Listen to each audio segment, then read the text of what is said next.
Hello and welcome to another episode of Marty's Matchbox Makeovers. Today I shall be making over this Mercedes Unimog. It's a Matchbox number 49B and they came out in 1967. As you can see, this one has only one tyre and that's not on any of the wheels, it's actually tucked in under the bed of the tray. The windscreen's come loose and is rattling around in the cabin. The paint is pretty badly chipped. That rear axle's bent, probably have to cut that one off. And all in all, it's just looking a bit tatty and tired. So I think this deserves a makeover. First up, I'm going to drill the centre of these rivets and tap the hole to put the M2 screws in when I fit it back together. So to start with, I'm using the 1.4mm drill and I'm drilling into the centre of the rivets. On this small drill you can see I've wrapped some tape around the shaft of it, and that indicates to me the depth that the drill is going into the body. I don't want to go too far because on occasions I've drilled right through and out the other side. After I've drilled the small inner hole, I now remove the rivets totally with the larger drill.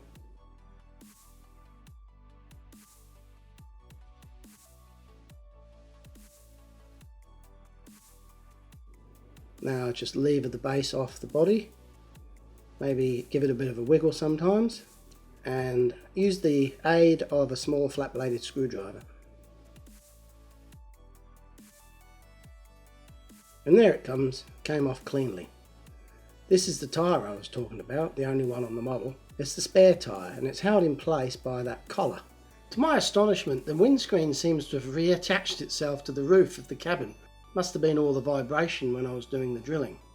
I'm using my special shallow cut drill to do this so I don't accidentally penetrate the roof. Oh! Julie! Julie!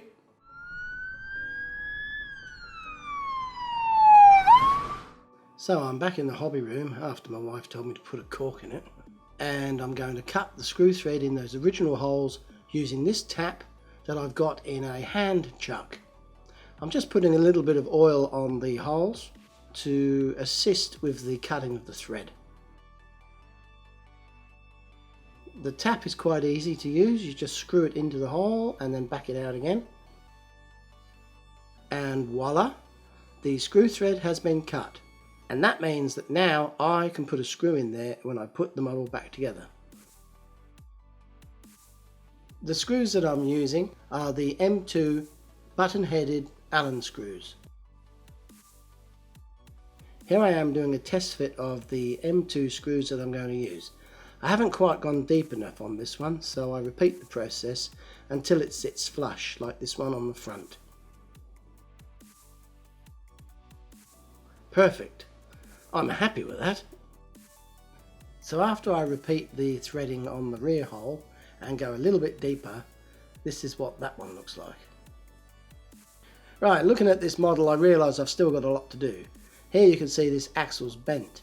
Normally I use a Dremel to remove the axles, but because it's bent, that method won't work, so I'm just going to have to cut these off with some cutters.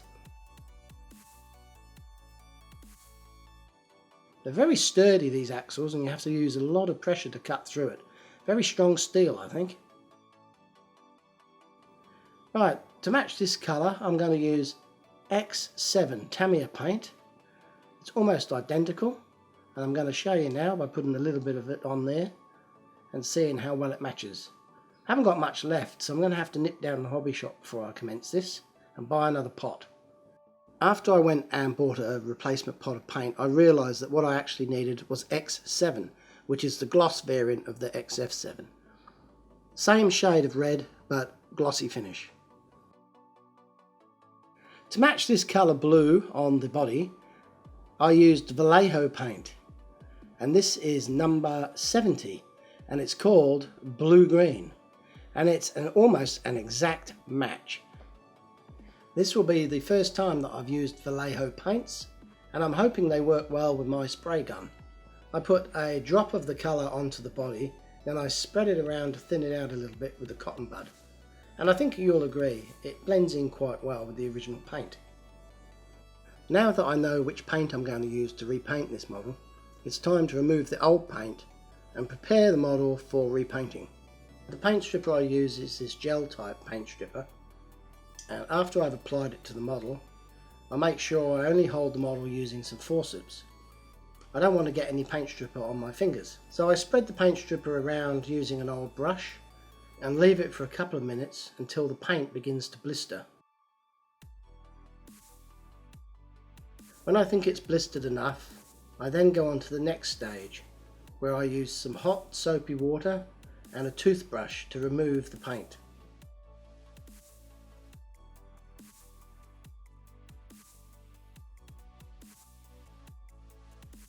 Now, some of my regular viewers may be bored with this same footage because I include it in almost every video, but if it's your first time, I think it's well worth watching because you can see how effective the paint stripper can be. Sometimes it may be necessary to repeat this process, especially if you've got a rather intricate casting such as this one, where there's a lot of curves and corners in which the paint can elude the paint stripper. Sometimes I use toothpicks or dental tools to get into the corners, as it may be the only way you can get the paint out of those tricky areas. As you can see, in this instance I'm going to have to repeat the process.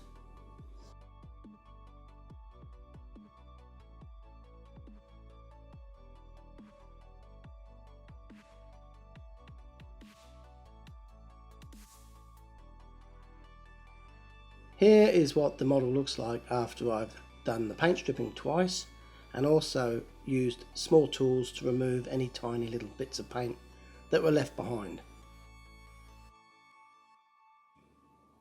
So once the model has been cleaned of all paint, it's time to give it a quick light undercoat of Tamiya Fine White in preparation for the top coat colour.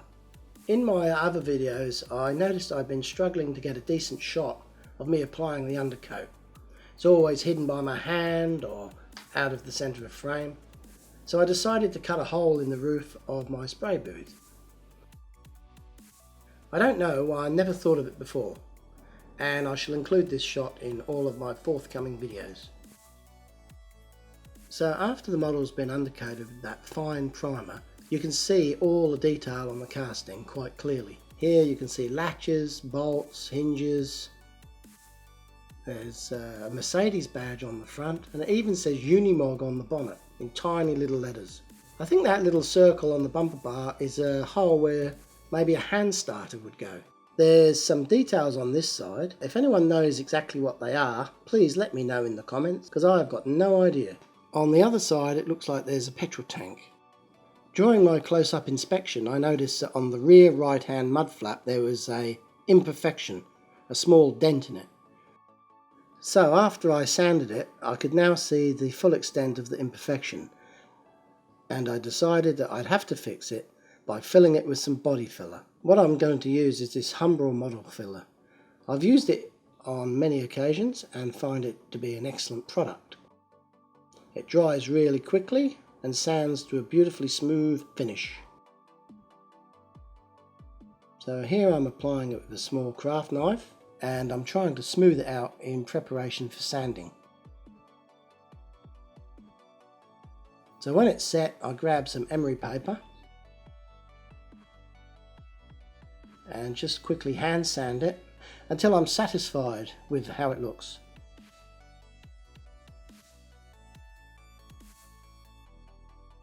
After I give it another quick undercoat, now it's ready for painting.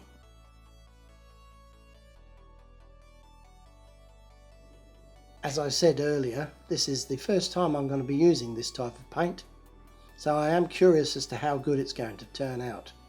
I'm going to thin it down with some airbrush thinners, just a small amount. This was recommended to me by the guy in the model shop.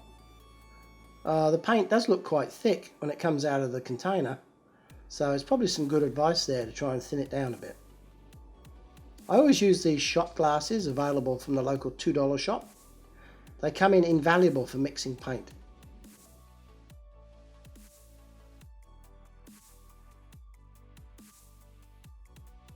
First thing I notice is that this paint seems to go on very lightly.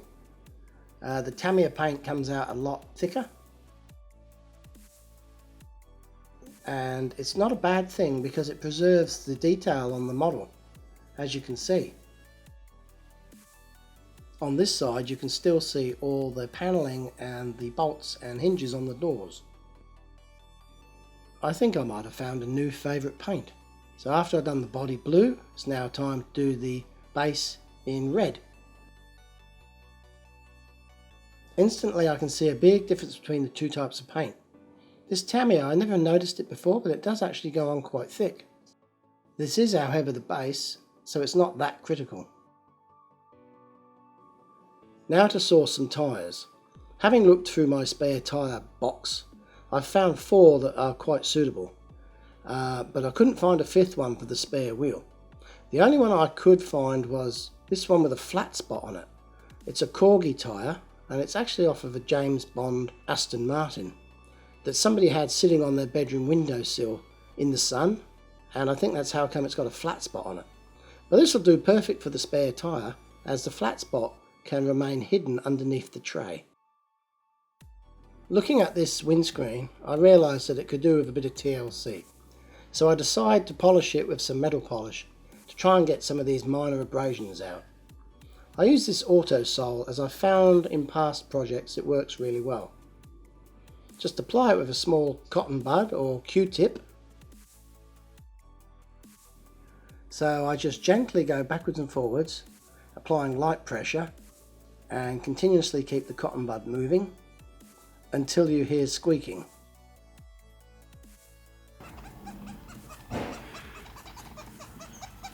When it starts squeaking like that, that means it's time to stop and get a clean rag and do some fine polishing.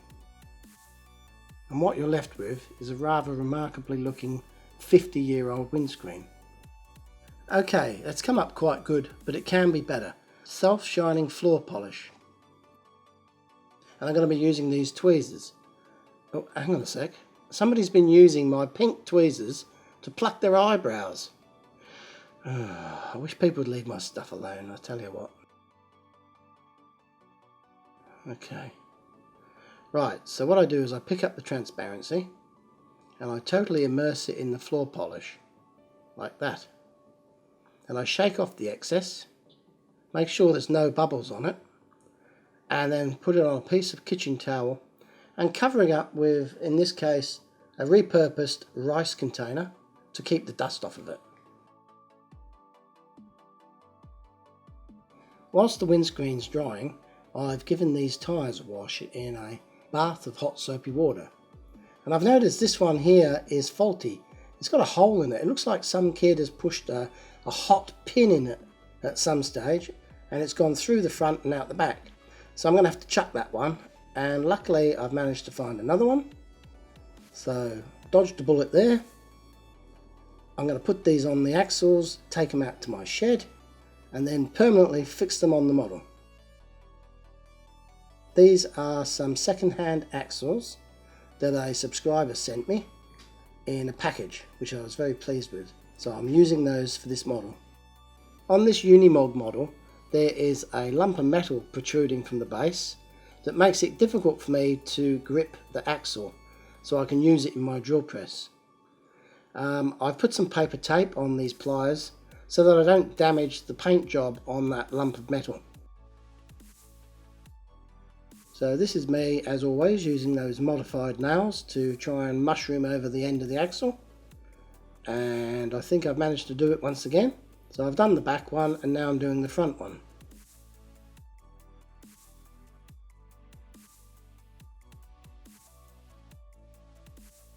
I think this is close to the method used by Matchbox during their factory manufacturing process. The windscreen's dried and here's the result of using the floor shine on it. Not too bad. Now it's time to reassemble the model. First up, I'm going to put this windscreen in the cabin. I'm going to attach it using a little bit of clear silicone. This way, in the future, if anyone needs to remove it for whatever reason, they won't have to damage the windscreen to get it out.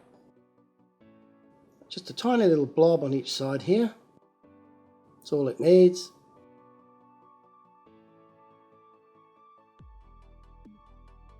And I'm going to drop it into the cabin and press it home. You don't want too much silicone in there because it could squeegee out of the window frame. Less is more in this case. So that's the windscreen in. Now I'm going to put the tyres on. I'm also going to polish these up before I go for the final display, because they do look a little bit drab, but they'll come up good in the end. So they work well. This spare tyre here, remember with the flat spot, goes on this collar, and the flat spot is facing inwards, so nobody knows it's a faulty tyre. Now I'm taking these colour matched screws out to put the base on. Originally, of course, they were rivets, but the rivets were also the colour of the body. Some people have said, why do I use colour matched screws? Well, that's the reason, because I think they closely resemble the original rivets. And at a glance, they look quite original.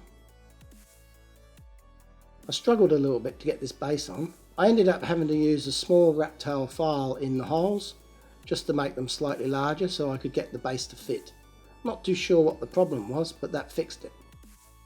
Because I had to almost force the body and the base together, I decided to put these rubber gloves on so I wasn't going to leave any fingerprints on the paint.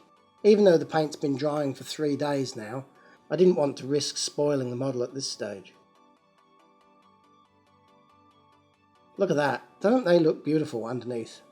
It's a great look, I think. One last thing to do, and that's paint the silver grille and headlights. These came out from the factory with the silver grille and headlights, so I'm just trying to duplicate what they looked like originally. I used the ink from a Molotow chrome pen, and I'm painting it on with a small paintbrush. And now for a finishing touch, I'm using this tire shine to just freshen up the wheels. So I'm squirting it in a shot glass using a little cotton bud or Q-tip and just wiping it over the edge of the wheels here to make them look new. Well worth doing, I think. The devil is in the detail, as they say. So here's a quick reminder of what we started with. As you can see, this model has been well played with. The paint was all scruffy and messed up, the windscreen was loose and rattling around in the cabin, and all the tyres were missing. The rear axle was bent and had to be cut off so I could fix those wheels, one of which had a hole in it. And this is what it looks like now. It looks absolutely stunning with its green tinted windscreen, blue cabin, bright red chassis and yellow wheels. From what it was before to what it is now, there is absolutely no comparison. This looks like a brand new model. Even that chrome grille looks great. These models came out in 2 variants. This one is the second model I did up at the same time. Due to the generosity of my subscribers, I found that I now have multiples of the same vehicle. So in future I intend, if able, to do multiple vehicles per video of the same type but in a different variant. These 2 pals are now out playing with each other again, riding roughshod above rough terrain and having a hell of a time, driving in the Australian bush and kicking up dust. I bet you these guys won't be home for tea. Kevin, can you do me a favour? Just move that car in a little bit. Yeah, that one. That's right. Yeah, just push it in just a bit. Not too much. It's just out of shot there on the side. Yeah, that'll do. That'll do. Drop it. That's good. Thanks. Okay, move so I can take a picture. Yeah. Okay, go. Goodbye. Goodbye. Thank you. All right, now let's. Kevin, will you get out of the picture, please? Thank you. Thank you so much for watching this episode of Marty's Matchbox Makeovers. So until next time, goodbye.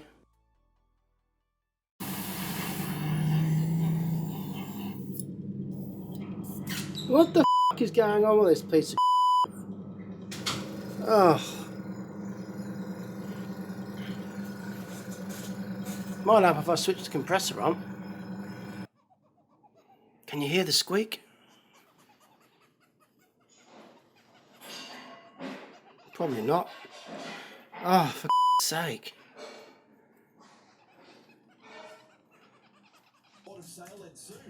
Come on, you piece of shit. Get in there.